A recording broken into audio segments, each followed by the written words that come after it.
Alright, good morning friends. I have been very busy working on trying to get things done for winter, and I have been canning potatoes like crazy. I ordered a 50-pound box from Azure, and I've gotten down through at least 25 pounds so far. So we're going to be working on this today, and I thought I would actually take you guys along with me. I've got about 7 pounds of potatoes here. I'm going to get them really good and clean and peeled, and then I'll show you the rest. Okay, now I've already started cutting these up to get a little progress, but you can see I've got these in some cold water. I've got about 2 tablespoons of citric acid in this cold water. We've always done that to kind of keep the starch from seeping out of the potato after you've canned it. It's always seemed to work. It also will keep your potatoes from turning, and it seems to keep them a little firmer too. You see I'm making these cuts in some pretty big chunks. I'm going to be canning these in wide mouth jars, and I prefer those for potatoes because I can bring the potatoes right up to that 1-inch headspace, and the shoulder is not going to keep the liquid off of the potato like the regular mouth jars will. So I use the wide mouth for solid things like that are chunky, and I use the regular for things like soups and stews and tomato sauce and stuff like that. So anyway, I'll get back with you guys when I start the next process. Okay, I'm going to try to get through this without my dog barking. We have a Great Pyrenees, and she barks at anything that she thinks is a threat to her chickens. So I'm going to try to hurry. Now, if you are just starting out canning, always check your rim and make sure there is no chips or any flaws in it, because that will compromise your seal. Now, I've already added a teaspoon of canning salt to this jar. I'm going to go ahead and put a little bit of hot water down here in the bottom and just let that dissolve a little bit. And then we're going to start adding our potatoes in.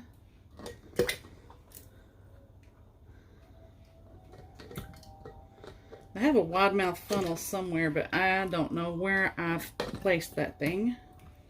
So we're just working with what we have.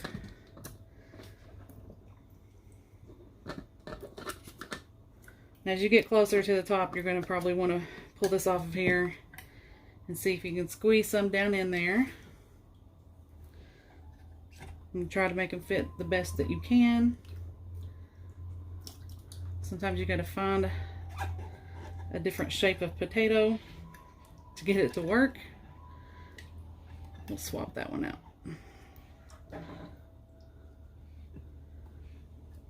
It's kind of like a puzzle. Okay, now we're going to add the rest of our water in here. We're going to fill that water up to the 1-inch headspace. Then we're going to take our debubbler down the sides of all this. This is very important, so don't skip that step. And that's going to remove any bubbles that you have in there. And it looks good, so now we wipe our rim all the way around with our vinegar and place our lid.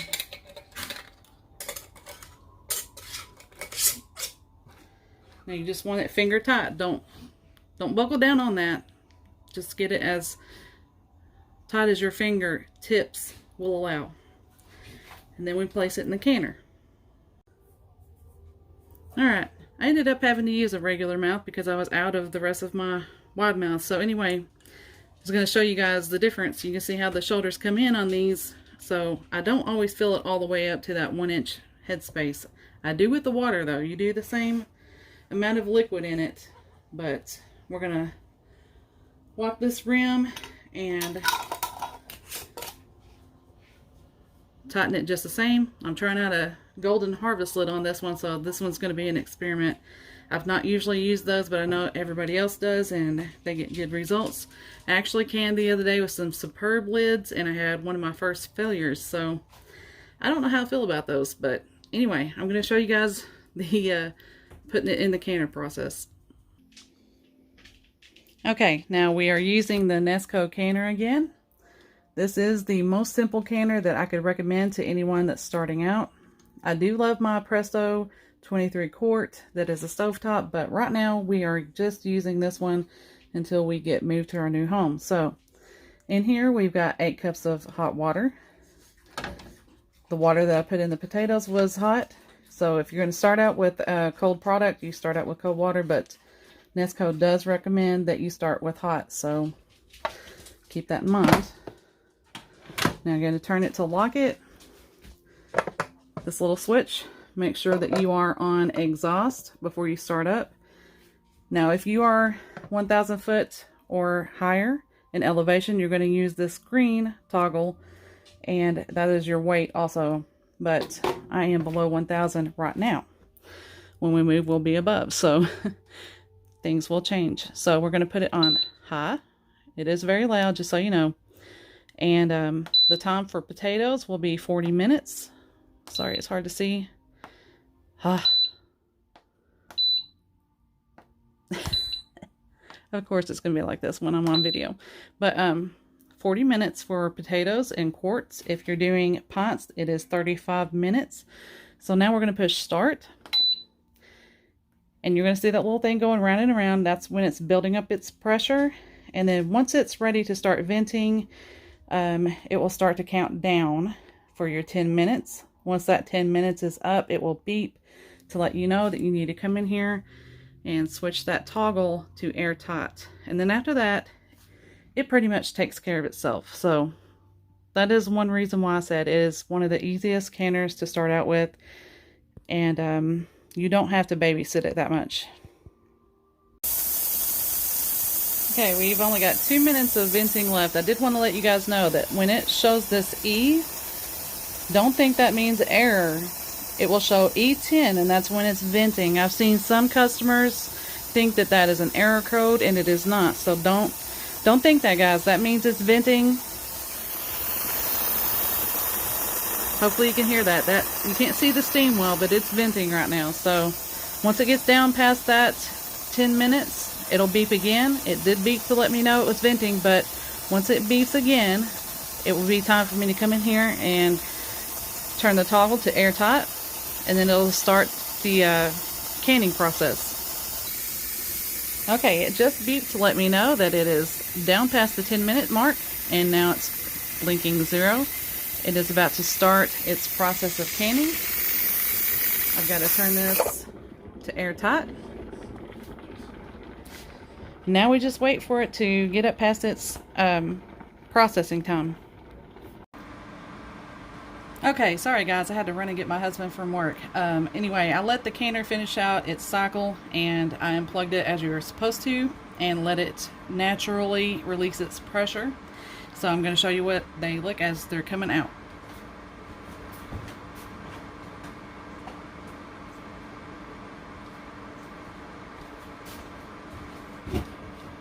I mean, what they look like. I'm a little rushed right now, sorry. See, you don't see the starchy stuff on the bottom. Very pretty potatoes.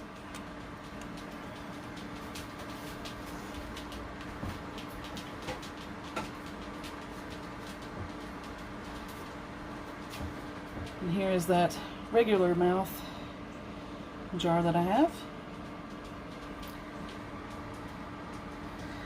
And it looks like it's already sealed, so yeah.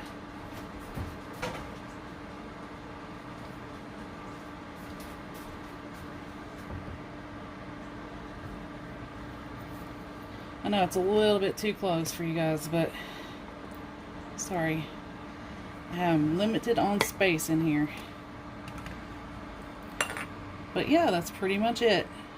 I'll be canning a whole lot more stuff soon, and I'll try to share it with you guys. We've got dinner done, so we're gonna eat.